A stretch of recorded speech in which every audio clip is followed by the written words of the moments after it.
You're good. Chapter 18. Bryce and Sarah Ruth had a father. Early the next morning, when the light was gray and uncertain, Sarah Ruth was sitting up in bed coughing, and the father came home. He picked Edward up by one of his ears and said, "I ain't never." "It's a baby doll," said Bryce. "Don't look like no baby doll to me." Edward, hanging by one ear, was frightened. This, he was certain, was the man who crushed the heads of china dolls. "Jangles," said Sarah Ruth between coughs. She held out her arms. "He's hers," said Bryce. "He belongs to her." The father dropped Edward on the bed, and Bryce picked up the rabbit and handed him to Sarah Ruth. "It don't matter anyway," said the father.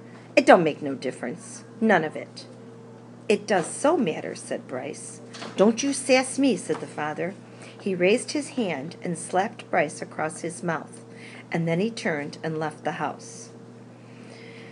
"You ain't got to worry about him," said Bryce to Edward. "He ain't nothing but a bully, and besides, he don't hardly ever come home."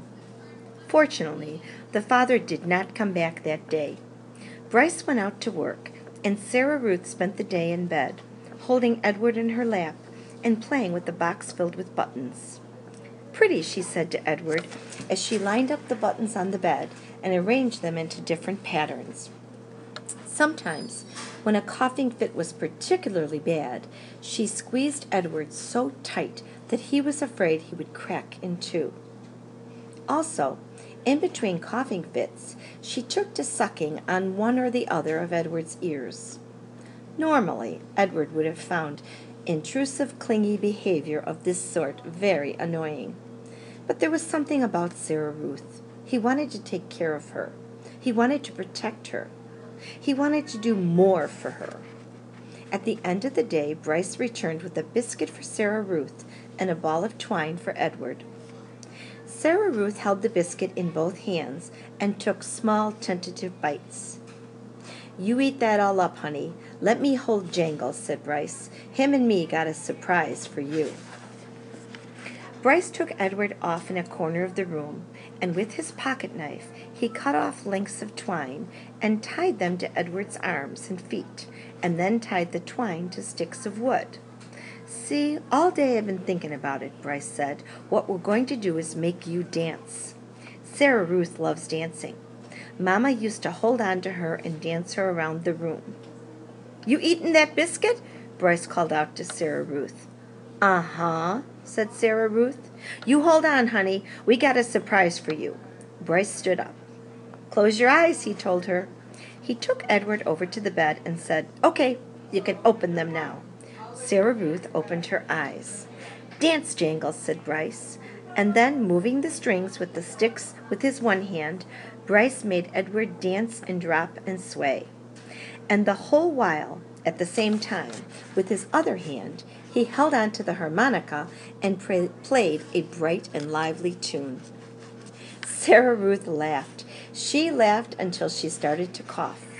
And then Bryce laid Edward down and took Sarah Ruth in his lap and rocked her and rubbed her back. "You want some fresh air?" he asked her. "Let's get you out of this nasty old air, huh?" Bryce carried his sister outside.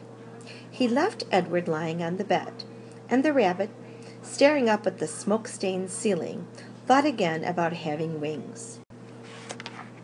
If he had them, he thought, he would fly high above the world to where the air was clear and sweet, and he would take Sarah Ruth with him.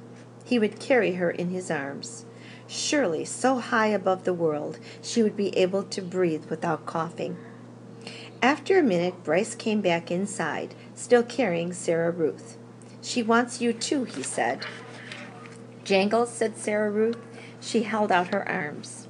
So Bryce held Sarah Ruth, and Sarah Ruth held Edward, and the three of them stood outside. Bryce said, "You gotta look for falling stars. Them are the ones with magic." They were quiet for a long time, all three of them looking up at the sky. Sarah Ruth stopped coughing. Edward thought that maybe she had fallen asleep. "There," she said, and she pointed to a star streaking through the night sky. "Make a wish, honey," Bryce said, his voice high and tight. That's your star. You make you a wish for anything you want. And even though it was Sarah Ruth's star, Edward wished on it too.